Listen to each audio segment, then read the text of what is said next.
ਵਾਹਿਗੁਰੂ ਜੀ ਕਾ ਖਾਲਸਾ ਵਾਹਿਗੁਰੂ ਜੀ ਕੀ ਫਤਿਹ। ਗੁਰੂ ਨਾਨਕ ਦੇਵ ਜੀ ਦਾ ਪ੍ਰਕਾਸ਼।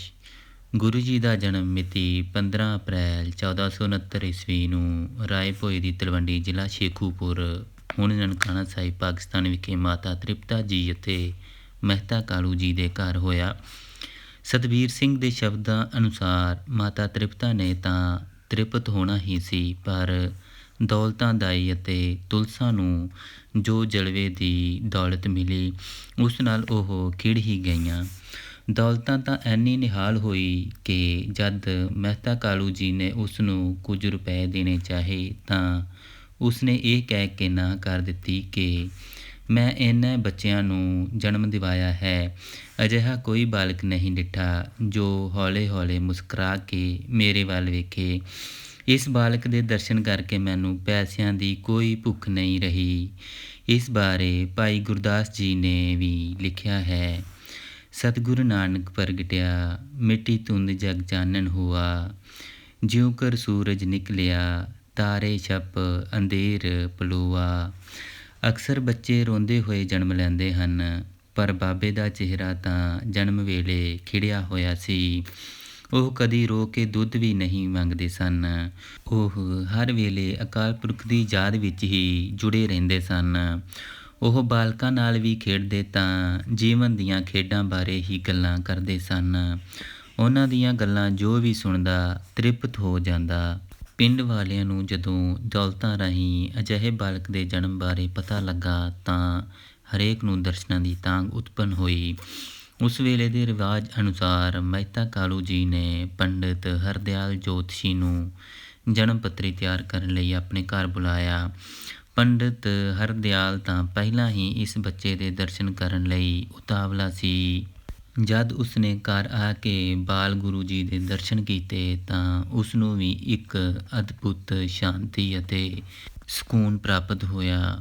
ਉਸਨੇ ਪਹਿਲਾਂ ਵੀ ਅਨੇਕ ਬੱਚੇ ਵੇਖੇ ਹੋਏ ਸਨ ਅਤੇ ਉਹਨਾਂ ਦੀਆਂ ਜਨਮ ਪੱਤਰੀਆਂ ਵੀ ਤਿਆਰ ਕੀਤੀਆਂ ਹੋਈਆਂ ਸਨ, ਪਰ ਬਾਲ ਗੁਰੂ ਜੀ ਦੇ ਦਰਸ਼ਨ ਕਰਕੇ ਉਸਨੂੰ ਇੰਜ ਮਹਿਸੂਸ ਹੋਇਆ ਕਿ ਉਹ ਕਿਸੇ ਅਮਨ ਸ਼ਾਂਤੀ ਦੇ ਦੇਵਤੇ ਦੇ ਦਰਸ਼ਨ ਕਰ ਰਿਹਾ ਹੈ। ਬੜੀ ਦੇਰ ਤੱਕ ਗਹੁ ਨਾਲ ਬਾਲਕ ਨੂੰ ਦੇਖਣ ਤੋਂ ਬਾਅਦ ਪੰਡਿਤ ਹਰਦਿਆਲ ਨੇ ਮਹਿਤਾ ਕਾਲੂ ਜੀ ਨੂੰ ਆਖਿਆ, ਤੁਸੀਂ ਬੜੇ ਭਾਗਾਂ ਵਾਲੇ ਹੋ ਜਿਨ੍ਹਾਂ ਦੇ ਘਰ ਅਜਿਹੇ ਰੱਬੀ ਨੂਰ ਵਾਲਾ ਬਾਲਕ ਪੈਦਾ ਹੋਇਆ ਹੈ। ਇਹ ਵੱਡੇ ਵੱਡੇ ਚੋਰਾਂ, ਡਾਕੂਆਂ, ਜ਼ਾਲਮਾਂ ਅਤੇ ਕੁਕਰਮੀਆਂ ਨੂੰ ਦਾ ਦਿਲ ਜਿੱਤ ਲਏਗਾ ਅਤੇ ਨਾਲ ਹੀ ਉਹਨਾਂ ਨੂੰ ਸੱਚ ਦੇ ਰਾਹ ਵੀ ਪਾ ਦੇਵੇਗਾ। ਇਹ ਰੱਬੀ ਦਰਗਾਹ ਚੋਂ ਸੱਚ ਦੀ ਪੂੰਜੀ ਲੈ ਕੇ ਆਇਆ ਹੈ। ਇਸ ਦਾ ਸਾਰੇ ਧਰਮਾਂ ਵਾਲੇ ਸਤਿਕਾਰ ਕਰਨਗੇ ਅਤੇ ਇਸ ਦੁਆਰਾ ਚਲਾਇਆ ਗਿਆ ਧਰਮ ਜੁਗਾਂ ਜੁਗਾਂਤਰਾਂ ਤੱਕ ਚੱਲੇਗਾ। ਪੰਡਿਤ ਜੀ ਦੀ ਭਵਿੱਖਬਾਣੀ ਸੁਣ ਕੇ ਮਾਤਾ ਤ੍ਰਿਪਤਾ ਜੀ ਤੇ ਪਿਤਾ ਕਾਲੂ ਜੀ ਬੜੇ ਪ੍ਰਸੰਨ ਹੋਏ ਅਤੇ ਪੰਡਿਤ ਜੀ ਨੂੰ ਜਨਮ ਪੱਤਰੀ ਬਣਾਉਣ ਲਈ ਬੇਨਤੀ ਕੀਤੀ। ਮਾਤਾ ਤ੍ਰਿਪਤਾ ਜੀ ਬਾਲਕ ਨੂੰ ਗੋਦੀ ਵਿੱਚ ਲੈ ਕੇ ਬੈਠ ਗਏ। ਮਹਿਤਾ ਕਾਲੂ ਤੇ ਬੇਬੇ ਨਾਨਕੀ ਜੀ ਵੀ ਕੋਲ ਆ ਬੈਠੇ। ਮਹਿਤਾ ਜੀ ਨੂੰ ਜਾਣਨ ਵਾਲੇ ਕੁਝ ਹੋਰ ਅਹਿਲਕਾਰ ਵੀ ਨਵ ਜੰਮੇ ਬਾਲਕ ਦੇ ਦਰਸ਼ਨ ਕਰਨ ਲਈ ਆਏ ਹੋਏ ਸਨ। ਸਹਿਜ ਸੁਭਾਅ ਹੀ ਸਭ ਦੇ ਹੱਥ ਜੁੜੇ ਹੋਏ ਸਨ। ਪੰਡਿਤ ਆਪਣੀ ਜੋਤਿਸ਼ ਵਿਦਿਆ ਅਨੁਸਾਰ ਗ੍ਰਹਿਆਂ ਅਤੇ ਨਛੱਤਰਾਂ ਦੀ ਚਾਲ ਬੜੇ ਗਹੁ ਨਾਲ ਵੇਖ ਰਿਹਾ ਸੀ ਤੇ ਨਾਲ ਹੀ ਆਪ ਮੁਹਾਰੇ ਪ੍ਰਭੂ ਦਾ ਜਾਪ ਕਰੀ ਜਾ ਰਿਹਾ ਸੀ। ਬਾਲਕ ਗੁਰੂ ਦਾ ਨਾਂ ਉਹਨਾਂ ਦੀ ਭੈਣ ਬੇਬੇ ਨਾਨਕੀ ਨਾਲ ਰਲਦਾ ਨਾਨਕ ਦੇਵ ਹੀ ਰੱਖਿਆ ਗਿਆ। ਉਂਝ ਵੀ ਜਿਨ੍ਹਾਂ ਘਰਾਂ ਵਿੱਚ ਲੜਕੀ ਤੋਂ ਬਾਅਦ ਲੜਕੇ ਦਾ ਜਨਮ ਹੁੰਦਾ ਹੈ, ਉਹ ਲੜਕੀ ਬੜੀ ਸ਼ੁਭ ਮੰਨੀ ਜਾਂਦੀ ਹੈ ਅਤੇ ਉਸਦਾ ਪਰਿਵਾਰ ਖੁਸ਼ੀ ਨਾਲ ਇਹ ਗੱਲ ਕਰਦਾ ਰਹਿੰਦਾ ਹੈ ਕਿ ਇਹ ਆਪਣੇ ਨਿੱਕੇ ਵੀਰ ਦਾ ਹੱਥ ਫੜ ਕੇ ਲਿਆਈ ਹੈ। ਗੁਰੂ ਨਾਨਕ ਦੇਵ ਜੀ ਵੀ ਆਪਣੀ ਭੈਣ ਦਾ ਬਹੁਤ ਸਤਿਕਾਰ ਕਰਦੇ ਸਨ ਅਤੇ ਬੇਬੇ ਨਾਨਕੀ ਵੀ ਆਪਣੇ ਵੀਰ ਦੇ ਸਾਥ ਸਾਥ ਨਾਲ ਜਿਉਂਦੀ ਸੀ ਅਤੇ ਜਦੋਂ ਵੀ ਯਾਦ ਕਰਦੀ ਸੀ ਗੁਰੂ ਜੀ ਆ ਪਹੁੰਚਦੇ ਸਨ। ਗੁਰੂ ਨਾਨਕ ਦੇਵ ਜੀ ਬਚਪਨ ਤੋਂ ਹੀ ਅਨੋਖੀ ਕਿਸਮ ਦੇ ਬਾਲਕ ਸਨ। ਜਦੋਂ ਵੀ ਕੋਈ ਉਹਨਾਂ ਦੇ ਲਾਗੇ ਪਰਮਾਤਮਾ ਬਾਰੇ, ਮਨੁੱਖਾਂ ਬਾਰੇ ਅਤੇ ਮਨੁੱਖੀ ਜੀਵਨ ਦਾ ਜਨਮ ਮਰਨ ਬਾਰੇ ਗੱਲ ਕਰਦਾ ਤਾਂ ਗੁਰੂ ਜੀ ਨੂੰ ਬਹੁਤ ਚੰਗਾ ਲੱਗਦਾ। ਸਾਧੂ ਮਹਾਤਮਾ ਉਹਨਾਂ ਨੂੰ ਬਹੁਤ ਚੰਗੇ ਲੱਗਦੇ ਸਨ, ਜਿਨ੍ਹਾਂ ਦੀ ਉਹ ਅੰਨ ਪਾਣੀ ਨਾਲ ਵੀ ਸੇਵਾ ਕਰਦੇ ਰਹਿੰਦੇ ਸਨ। ਉਹ ਆਪਣੇ ਹਾਣੀਆਂ ਵਿੱਚ ਵੀ ਅਜੀਬ ਕਿਸਮ ਦੀਆਂ ਖੇਡਾਂ ਖੇਡਦੇ। ਜਦੋਂ ਉਹ ਕਿਸੇ ਸਾਧੂ ਸੰਤ ਨੂੰ ਕੀਰਤਨ ਕਰਦਾ ਵੇਖਦੇ ਤਾਂ ਉਹਨਾਂ ਨੂੰ ਬਹੁਤ ਚੰਗਾ ਲੱਗਦਾ। ਉਹ ਬਚਪਨ ਵਿੱਚ ਹੀ ਬੜੀ ਸੁਰੀਲੀ ਅਤੇ ਮਿੱਠੀ ਆਵਾਜ਼ ਵਿੱਚ ਗਾ ਲੈਂਦੇ ਸਨ ਅਤੇ ਆਪਣੇ ਹਾਣ ਦੇ ਬੱਚਿਆਂ ਨੂੰ ਵੀ ਧੰਨ ਨਿਰੰਕਾਰ ਸਤਿ ਕਰਤਾਰ ਦੀ ਧੁਨੀ ਲਵਾਉਂਦੇ ਪਾਉਂਦੇ, ਆਪ ਅੱਗੇ ਬੋਲਦੇ ਅਤੇ ਬੱਚਿਆਂ ਨੂੰ ਪਿੱਛੇ ਬੋਲਣ ਲਈ ਕਹਿੰਦੇ। ਉਹਨਾਂ ਦੀ ਇਸ ਲੀਲਾ ਨੂੰ ਵੇਖਣ ਸੁਣਨ ਦੇ ਲਈ ਵੱਡੀ ਉਮਰ ਦੇ ਇਸਤਰੀਆਂ ਪੁਰਸ਼ ਵੀ ਆਉਂਦੇ ਅਤੇ ਆਨੰਦਿਤ ਹੁੰਦੇ।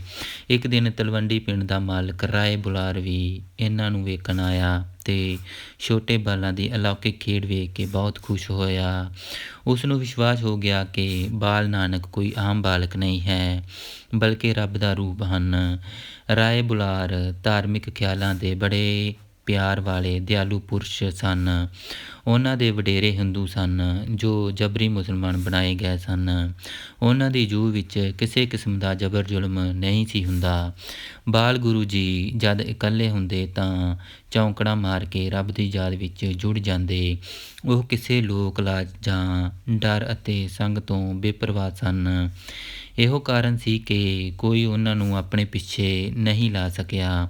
ਉਹਨਾਂ ਨਾਲ ਕੋਈ ਗੁੱਸੇ ਵੀ ਨਹੀਂ ਸੀ ਹੁੰਦਾ, ਕਿਉਂਕਿ ਉਹ ਆਪ ਕਦੇ ਗੁੱਸੇ ਵਿੱਚ ਨਹੀਂ ਆਉਂਦੇ ਸਨ।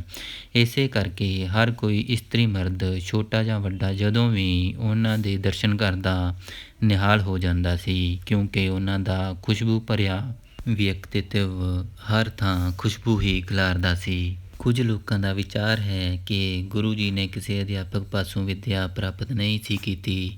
ਉਹ ਤਾਂ ਤੁਰ ਦਰਗਾਹੋਂ ਹੀ ਜਗਤ ਗੁਰੂ ਬਣ ਕੇ ਆਏ ਸਨ। ਉਹ ਤਾਂ ਲੋਕਾਂ ਨੂੰ ਪੜ੍ਹਾਉਣ ਆਏ ਸਨ। ਕਿਸੇ ਹੋਰ ਪਾਸੋਂ ਉਹਨਾਂ ਕੀ ਪੜ੍ਹਨਾ ਸੀ। ਅਜਿਹੇ ਲੋਕ ਗੁਰੂ ਜੀ ਨੂੰ ਅਨਪੜ੍ਹ ਦੱਸਣ ਵਿੱਚ ਹੀ ਉਹਨਾਂ ਦੀ ਵਡਿਆਈ ਸਮਝਦੇ ਸਨ, ਜੋ ਕਿ ਠੀਕ ਨਹੀਂ ਹੈ। ਗੁਰੂ ਜੀ ਨੂੰ ਗੋਪਾਲ ਦਾਸ ਪਾਧੇ ਪਾਸ ਪੜ੍ਹਨ ਲਈ ਭੇਜਿਆ ਗਿਆ। ਪੰਡਿਤ ਬ੍ਰਿਜ ਲਾਲ ਪਾਸ ਵੀ ਅਤੇ ਮੌਲਵੀ ਕੁਤੁਬਦੀਨ ਪਾਸ ਵੀ, ਪਰੰਤੂ ਕਿਉਂਕਿ ਉਹ ਰੱਬੀ ਗਿਆਨ ਦੀ ਦਾਤ ਤੁਰ ਦਰਗਾਹੋਂ ਹੀ ਲਿਆਏ ਸਨ, ਇਸ ਲਈ ਜੋ ਵੀ ਵਿੱਦਿਆ ਉਹਨਾਂ ਨੂੰ ਜਿਸ ਅਧਿਆਪਕ ਦੁਆਰਾ ਪੜ੍ਹਾਈ ਗਈ, ਉਹਨਾਂ ਤੁਰੰਤ ਹੀ ਪੜ੍ਹ ਲਈ ਅਤੇ ਉਹਨਾਂ ਦੇ ਹਰ ਅਧਿਆਪਕ ਨੇ ਤੁਰੰਤ ਹੀ ਹੱਥ ਖੜ੍ਹੇ ਕਰ ਦਿੱਤੇ। ਇਹ ਤਾਂ ਇੱਕ ਵਾਰ ਪੜ੍ਹ ਕੇ ਹੀ ਸਾਰਾ ਯਾਦ ਕਰ ਲੈਂਦੇ ਹਨ। ਮੇਰੇ ਪਾਸ ਹੋਰ ਪੜ੍ਹਾਉਣ ਲਈ ਕੁਝ ਨਹੀਂ ਹੈ। ਉਹਨਾਂ ਦੁਆਰਾ ਲਿਖੀ ਪੱਟੀ ਜਦ ਪਾਂਧੇ ਨੇ ਪੜ੍ਹੀ ਤਾਂ ਉਹ ਹੱਕਾ ਬੱਕਾ ਰਹਿ ਗਿਆ ਅਤੇ ਆਖਣ ਲੱਗਾ, ਇਹ ਤਾਂ ਕੋਈ ਵੱਡਾ ਉਸਤਾਦ ਹੈ। ਉਸ ਨੇ ਗੁਰੂ ਜੀ ਅੱਗੇ ਸਿਰ ਨਿਵਾਇਆ ਅਤੇ ਆਖਿਆ, ਤੁਸੀਂ ਦੁਨੀਆ ਵਿੱਚ ਰਹਿਣਾ ਹੈ, ਹੁਣ ਕੋਈ ਲੇਖਾ ਪੱਤਾ ਵੀ ਸਿੱਖ ਲਓ, ਤੁਹਾਡੇ ਕੰਮ ਆਵੇਗਾ। ਗੁਰੂ ਜੀ ਨੇ ਆਖਿਆ, ਮੈਨੂੰ ਉਹ ਲੇਖਾ ਪੱਤਾ ਸਿਖਾਓ ਜੋ ਰੱਬ ਦੀ ਦਰਗਾਹ ਵਿੱਚ ਕੰਮ ਆਵੇ, ਜਿੱਥੇ ਇਸ ਜੀਵਨ ਦਾ ਲੇਖਾ ਦੇਣਾ ਪੈਣਾ ਹੈ। ਅਧਿਆਪਕ ਦਾ ਉੱਤਰ ਸੀ, ਉਸ ਲੇਖੇ ਦਾ ਮੈਨੂੰ ਤਾਂ ਕੋਈ ਪਤਾ ਨਹੀਂ ਹੈ, ਮੈਂ ਕੀ ਪੜ੍ਹਾਵਾਂ। ਗੁਰੂ ਜੀ 9 ਸਾਲ ਦੇ ਹੋਏ ਤਾਂ ਪਰਿਵਾਰ ਵੱਲੋਂ ਜਨੇਊ ਦੀ ਰਸਮ ਕਰਨ ਬਾਰੇ ਸੋਚਿਆ ਗਿਆ ਅਤੇ ਦਿਨ ਵੀ ਮਿਥਿਆ ਗਿਆ। ਮਹਿਤਾ ਕਾਲੂ ਜੀ ਵੱਲੋਂ ਸਾਰੇ ਸਾਕ ਸੰਬੰਧੀਆਂ ਅਤੇ ਮਿੱਤਰ ਪਰਿਵਾਰਾਂ ਨੂੰ ਸੱਦੇ ਭੇਜੇ ਗਏ ਅਤੇ ਮਿੱਥੇ ਦਿਨ ਉੱਤੇ ਸਵੇਰ ਤੋਂ ਹੀ ਪ੍ਰਾਹੁਣਿਆਂ ਦੀ ਆਓ ਭਗਤ ਲਈ ਮਠਿਆਈਆਂ ਅਤੇ ਖਾਣੇ ਆਦਿ ਦਾ ਪ੍ਰਬੰਧ ਕੀਤਾ ਗਿਆ ਸੀ। ਘਰ ਦਾ ਪੁਰੋਹਿਤ ਪੰਡਿਤ ਹਰਦਿਆਲ ਵੀ ਸਮੇਂ ਸਿਰ ਪਹੁੰਚ ਗਿਆ। ਗੁਰੂ ਜੀ ਨੂੰ ਚੇਚੇ ਤੌਰ 'ਤੇ ਤਿਆਰ ਕੀਤੀ ਥਾਂ ਉੱਤੇ ਬਿਠਾਇਆ ਗਿਆ। ਪੰਡਿਤ ਨੇ ਕੁਝ ਮੰਤਰ ਪੜ੍ਹੇ ਅਤੇ ਜਿਸ ਥਾਂ ਆਪ ਬੈਠੇ ਸੀ ਉਸ ਦੁਆਲੇ ਇੱਕ ਲਕੀਰ ਖਿੱਚ ਦਿੱਤੀ ਅਤੇ ਆਪਣੇ ਸਾਹਮਣੇ ਗੁਰੂ ਜੀ ਨੂੰ ਬਿਠਾ ਲਿਆ। ਆਲੇ ਦੁਆਲੇ ਪਿੰਡ ਦਾ ਭਾਈਚਾਰਾ ਅਤੇ ਰਿਸ਼ਤੇਦਾਰ ਬੈਠ ਗਏ। ਇਸਤਰੀਆਂ ਇੱਕ ਪਾਸੇ ਅਤੇ ਮਰਦ ਇੱਕ ਪਾਸੇ। ਬੇਬੇ ਨਾਨਕੀ ਵੀ ਆਪਣੇ ਵੀਰ ਦੇ ਲਾਗੇ ਆ ਕੇ ਸਭ ਦੇ ਅੱਗੇ ਬੈਠ ਗਈ। ਜਨੇਊ ਪਾਉਣ ਲਈ ਪੰਡਿਤ ਹਰਦਿਆਲ ਨੇ ਆਪਣੇ ਹੱਥ ਅੱਗੇ ਕੀਤੇ। ਇੱਧਰ ਮਿੱਤਰ ਅਤੇ ਰਿਸ਼ਤੇਦਾਰ ਵੀ ਵਧਾਈ ਦੇਣ ਦੀਆਂ ਤਿਆਰੀਆਂ ਵਿੱਚ ਹੀ ਸਨ ਕਿ ਗੁਰੂ ਜੀ ਨੇ ਪਾਂਧੇ ਦੇ ਹੱਥ ਪਰ੍ਹਾਂ ਕਰਦਿਆਂ ਜਨੇਊ ਪਾਉਣ ਤੋਂ ਨਾਂਹ ਕਰ ਦਿੱਤੀ। ਵੇਖਣ ਵਾਲੇ ਸਾਰੇ ਹੱਕੇ ਬੱਕੇ ਰਹਿ ਗਏ। ਗੁਰੂ ਜੀ ਕਹਿਣ ਲੱਗੇ, ਪੰਡਿਤ ਜੀ, ਮੈਨੂੰ ਪਹਿਲਾਂ ਦੱਸੋ ਕਿ ਤੁਸੀਂ ਇਹ ਕੀ ਕਰ ਰਹੇ ਹੋ? ਜਨੇਊ ਪਾਉਣ ਦੇ ਕੀ ਲਾਭ ਹਨ? ਪਹਿਲਾਂ ਮੈਨੂੰ ਸਾਰੀ ਗੱਲ ਸਮਝਾਓ ਅਤੇ ਫਿਰ ਜਨੇਊ ਪਾ ਦੇਣਾ। ਪੰਡਿਤ ਜੀ ਨੇ ਦੱਸਿਆ ਕਿ ਇਹ ਰਸਮ ਸਾਡੇ ਵੱਡੇ ਵਡੇਰਿਆਂ ਵੱਲੋਂ ਚੱਲੀ ਆ ਰਹੀ ਹੈ ਅਤੇ ਜਦ ਤੱਕ ਉੱਚੀ ਜਾਤ ਦਾ ਬੰਦਾ ਜਨੇਊ ਨਹੀਂ ਪਾਉਂਦਾ ਤਾਂ ਉਹ ਨੀਵੀਂ ਜਾਤ ਦਾ ਹੀ ਗਿਣਿਆ ਜਾਂਦਾ ਹੈ। ਜਨੇਊ ਪਾਉਣ ਨਾਲ ਉਹ ਪਵਿੱਤਰ ਹੋ ਜਾਂਦਾ ਹੈ। ਇਹ ਗੱਲ ਸੁਣ ਕੇ ਗੁਰੂ ਜੀ ਮੁਸਕਰਾਏ ਅਤੇ ਕਹਿਣ ਲੱਗੇ ਕਿ ਤੁਹਾਡੀ ਇਹ ਦਲੀਲ ਮੈਨੂੰ ਠੀਕ ਨਹੀਂ ਲੱਗਦੀ। ਨਾਲੇ ਔਰਤ ਨੂੰ ਤਾਂ ਜਨੇਊ ਪਾਇਆ ਹੀ ਨਹੀਂ ਜਾਂਦਾ। ਨੀਵੀਂ ਜਾਤੀ ਦਾ ਸ਼ੂਦਰ ਜਾਂ ਨੀਚ ਉਹੀ ਹੁੰਦਾ ਹੈ ਜਿਹੜਾ ਨੀਚਾਂ ਵਾਲੇ ਮੰਦੇ ਕੰਮ ਕਰਦਾ ਹੈ। ਕੋਈ ਪਾਪੀ, ਪਖੰਡੀ, ਧੋਖੇਬਾਜ਼ ਆਦਿ ਜਨੇਊ ਪਾ ਕੇ ਉੱਚੀ ਜਾਤੀ ਦਾ ਕਿਵੇਂ ਬਣ ਸਕਦਾ ਹੈ? ਉੱਤਮ ਜਾਤੀ ਦਾ ਬਣਨ ਲਈ ਤਾਂ ਬੰਦੇ ਨੂੰ ਭਲੇ ਦੇ ਕੰਮ ਹੀ ਕਰਨੇ ਚਾਹੀਦੇ ਹਨ, ਭਾਵੇਂ ਉਹ ਕਿਸੇ ਜਾਤੀ ਦਾ ਵੀ ਹੋਵੇ। ਧਾਗੇ ਦਾ ਜਨੇਊ ਪਾਉਣ ਨਾਲ ਕੋਈ ਫਰਕ ਨਹੀਂ ਪੈਂਦਾ। ਇਹ ਸੂਤ ਦਾ ਧਾਗਾ ਤਾਂ ਕੁਝ ਦਿਨਾਂ ਵਿੱਚ ਹੀ ਮੈਲਾ ਹੋ ਜਾਵੇਗਾ ਅਤੇ ਗਲ ਸੜ ਕੇ ਟੁੱਟ ਜਾਵੇਗਾ ਅਤੇ ਫਿਰ ਹੋਰ ਧਾਗਾ ਵੱਟ ਕੇ ਪਾਉਣ ਦੀ ਲੋੜ ਪਵੇਗੀ। ਜਦ ਮਨੁੱਖ ਇਹ ਦੁਨੀਆ ਛੱਡ ਕੇ ਜਾਵੇਗਾ, ਇਹ ਧਾਗਾ ਤਾਂ ਇੱਥੇ ਹੀ ਰਹਿ ਜਾਵੇਗਾ। ਨਾਲ ਤਾਂ ਉਸਦੇ ਚੰਗੇ ਮਾੜੇ ਕਰਮ ਹੀ ਜਾਣੇ ਹਨ ਜੋ ਉਹ ਇਸ ਸੰਸਾਰ ਵਿੱਚ ਕਰਕੇ ਜਾਵੇਗਾ। ਮੈਨੂੰ ਤਾਂ ਅਜਿਹਾ ਜਨੇਊ ਪਾਓ ਜੋ ਪਰਲੋਕ ਵਿੱਚ ਵੀ ਮੇਰੇ ਨਾਲ ਜਾਵੇ। ਪੰਡਿਤ ਜੀ ਕਹਿਣ ਲੱਗੇ ਕਿ ਅਜਿਹੇ ਜਨੇਊ ਬਾਰੇ ਤੁਸੀਂ ਆਪ ਹੀ ਦੱਸੋ ਕਿ ਉਹ ਕਿਹੋ ਜਿਹਾ ਹੁੰਦਾ ਹੈ। ਗੁਰੂ ਜੀ ਨੇ ਕਿਹਾ, ਅਜਿਹਾ ਜਨੇਊ ਬਣਾਉਣ ਲਈ ਦਇਆ ਰੂਪੀ ਕਪਾਹ, ਸੰਤੋਖ ਰੂਪੀ ਸੂਤ, ਜਤ ਰੂਪੀ ਗੰਢ ਅਤੇ ਸਤ ਰੂਪੀ ਵੱਟ ਵਰਤੇ ਜਾਣ ਤਾਂ ਅਜਿਹਾ ਜਨੇਊ ਬਣਦਾ ਹੈ। ਦਇਆ, ਕਪਾਹ, ਸੰਤੋਖ, ਸੂਤ, ਜਤ, ਗੰਢੀ, ਸਤ, ਵੱਟ ਇਹ ਜਨੇਊ ਜੀ ਕਾ ਹੀ ਤਾਂ ਪਾਂਡੇ ਕਤ। ਨਾ ਇਹ ਟੁੱਟੇ ਨਾ ਮਲ ਲੱਗੇ, ਨਾ ਇਹ ਜਲੇ ਨਾ ਜਾਏ। ਤਨ ਸੂ ਮਾਨਸ ਨਾਨਕਾ ਜੋ ਗਲ ਚੱਲੇ ਪਾਏ। ਅਜਿਹੇ ਗੁਣਾਂ ਵਾਲਾ ਮਨੁੱਖ ਜਦ ਚੰਗੇ ਕੰਮ ਕਰਦਾ ਹੈ, ਕਿਸੇ ਦਾ ਭਲਾ ਕਰਦਾ ਹੈ ਅਤੇ ਨੇਕ ਕਮਾਈ ਕਰਦਾ ਹੈ ਤਾਂ ਉਹ ਨੀਚ ਜਾਤੀ ਦਾ ਹੁੰਦਾ ਹੋਇਆ ਵੀ ਉੱਚੀ ਜਾਤੀ ਦਾ ਬਣ ਜਾਂਦਾ ਹੈ। ਗੁਰੂ ਜੀ 10 ਵਰ੍ਹਿਆਂ ਦੇ ਸਨ ਜਦੋਂ ਮੱਝਾਂ ਚਾਰਨ ਗਏ। ਵਾਹਿਗੁਰੂ ਦੀ ਯਾਦ ਵਿੱਚ ਜੁੜ ਗਏ ਤਾਂ ਮੱਝਾਂ ਇੱਕ ਜੱਟ ਦੇ ਖੇਤ ਵਿੱਚ ਪੈ ਗਈਆਂ ਅਤੇ ਖੂਬ ਉਜਾੜਾ ਕੀਤਾ। ਜੱਟ ਨੇ ਰਾਏ ਬੁਲਾਰ ਕੋਲ ਸ਼ਿਕਾਇਤ ਕੀਤੀ। ਉਹਨਾਂ ਨੇ ਨਾਨਕ ਜੀ ਨੂੰ ਸੱਦ ਕੇ ਪੁੱਛਿਆ ਤਾਂ ਉੱਤਰ ਮਿਲਿਆ, ਮੱਝਾਂ ਖੇਤ ਵਿੱਚ ਪਈਆਂ ਜ਼ਰੂਰ ਸਨ ਪਰ ਉਜਾੜਾ ਤਾਂ ਨਹੀਂ ਕੀਤਾ ਹੋਣਾ ਚਾਹੀਦਾ। ਰਾਏ ਬੁਲਾਰ ਨੇ ਜੱਟ ਨਾਲ ਇੱਕ ਆਦਮੀ ਭੇਜਿਆ ਤਾਂ ਜੱਟ ਵੇਖ ਕੇ ਹੈਰਾਨ ਰਹਿ ਗਿਆ ਕਿ ਖੇਤ ਦਾ ਜਿਹੜਾ ਹਿੱਸਾ ਉਜੜਿਆ ਹੋਇਆ ਸੀ ਉਸ ਵਿੱਚ ਫਸਲ ਖੂਬ ਲਹਿਲਹਾ ਰਹੀ ਸੀ ਅਤੇ ਉਜਾੜੇ ਦਾ ਨਾਂ ਨਿਸ਼ਾਨ ਨਹੀਂ ਸੀ। ਇਹ ਸਭ ਵੇਖਣ ਉਪਰੰਤ ਜੱਟ ਨੇ ਆਪ ਹੀ ਰਾਏ ਬੁਲਾਰ ਨੂੰ ਜਾ ਕੇ ਕਹਿ ਦਿੱਤਾ ਕਿ ਨਾਨਕ ਜੀ ਕੋਈ ਆਮ ਬਾਲਕ ਨਹੀਂ ਹਨ। ਇਹ ਹਮੇਸ਼ਾ ਪਿਆਰ ਭਰੀਆਂ ਸਿਆਣੀਆਂ ਗੱਲਾਂ ਹੀ ਕਰਦੇ ਹਨ ਅਤੇ ਹਰ ਸਮੇਂ ਸੱਚੇ ਰੱਬ ਨਾਲ ਇਕਮਿਕ ਹੋਏ ਰਹਿੰਦੇ ਹਨ। ਜਦੋਂ ਗੁਰੂ ਨਾਨਕ ਦੇਵ ਜੀ 11 ਵਰ੍ਹਿਆਂ ਦੇ ਹੋਏ ਤਾਂ ਇੱਕ ਦਿਨ ਗੁਰੂ ਜੀ ਇੱਕ ਰੁੱਖ ਥੱਲੇ ਸੁੱਤੇ ਪਏ ਸਨ ਤਾਂ ਰਾਏ ਬੁਲਾਰ ਜੋ ਉਸ ਰਸਤੇ ਲੰਘ ਰਹੇ ਸਨ ਨੇ ਵੇਖਿਆ ਕਿ ਬਾਕੀ ਰੁੱਖਾਂ ਦੇ ਪਰਛਾਵੇਂ ਸੂਰਜ ਦੀ ਦਿਸ਼ਾ ਅਨੁਸਾਰ ਢਲੇ ਹੋਏ ਹਨ, ਪਰ ਜਿਸ ਰੁੱਖ ਦੀ ਛਾਂ ਗੁਰੂ ਜੀ ਉੱਤੇ ਪੈ ਰਹੀ ਸੀ ਉਸ ਰੁੱਖ ਦੇ ਪਰਛਾਵੇਂ ਉੱਤੇ ਸੂਰਜ ਦੀ ਦਿਸ਼ਾ ਦਾ ਕੋਈ ਅਸਰ ਨਹੀਂ ਸੀ।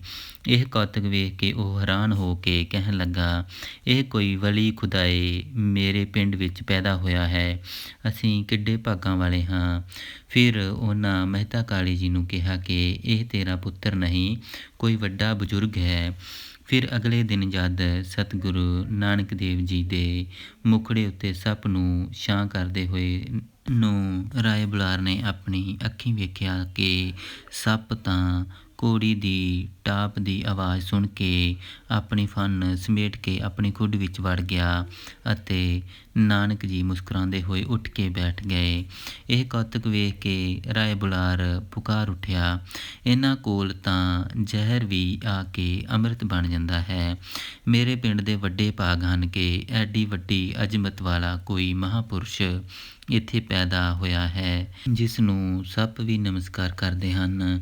ਰਾਏ ਬੁਲਾਰ ਨੇ ਇਹਨਾਂ ਤਿੰਨਾਂ ਕੌਤਕਾਂ ਤੋਂ ਪ੍ਰਭਾਵਿਤ ਹੋ ਕੇ ਮਹਿਤਾ ਕਾਲੂ ਜੀ ਨੂੰ ਆਖਿਆ ਸੀ, ਵੇਖੀ ਕਿਤੇ ਇਹਨਾਂ ਦਾ ਮੂੰਹ ਨਾ ਫਿਟਕਾਰ ਦੇਵੀਂ। ਅਸੀਂ ਵੱਡੇ ਭਾਗਾਂ ਵਾਲੇ ਹਾਂ ਜਿਨ੍ਹਾਂ ਦੇ ਪਿੰਡ ਵਿੱਚ ਨਾਨਕ ਜੀ ਵਰਗੇ ਖੁਦਾ ਦੇ ਪਿਆਰੇ ਅਤੇ ਅਜੀਮ ਬਾਲਕ ਦਾ ਜਨਮ ਹੋਇਆ ਹੈ। ਮਰਦਾਨਾ ਜੀ ਨਾਲ ਮਿਲਾਪ। ਇੱਕ ਦਿਨ ਗੁਰੂ ਜੀ ਇੱਕ ਰੁੱਖ ਥੱਲੇ ਲੇਟੇ ਹੋਏ ਸਨ ਕਿ ਉਹਨਾਂ ਦੇ ਕੰਨਾਂ ਵਿੱਚ ਰਬਾਬ ਵੱਜਣ ਦੀ ਆਵਾਜ਼ ਪਈ। ਗੁਰੂ ਜੀ ਨੇ ਪਤਾ ਕੀਤਾ ਅਤੇ ਰਬਾਬ ਵਜਾਉਣ ਵਾਲੇ ਦੇ ਪਾਸ ਗਏ ਅਤੇ ਉਸ ਨੂੰ ਪੁੱਛਿਆ ਕਿ ਤੇਰਾ ਨਾਮ ਕੀ ਹੈ। ਉਸਨੇ ਕਿਹਾ, ਮੇਰਾ ਨਾਮ ਦਾਨਾ ਹੈ ਅਤੇ ਮੈਨੂੰ ਲੋਕ ਦਾਨਾ ਮਰਾਸੀ ਕਹਿ ਕੇ ਸੱਦਦੇ ਹਨ।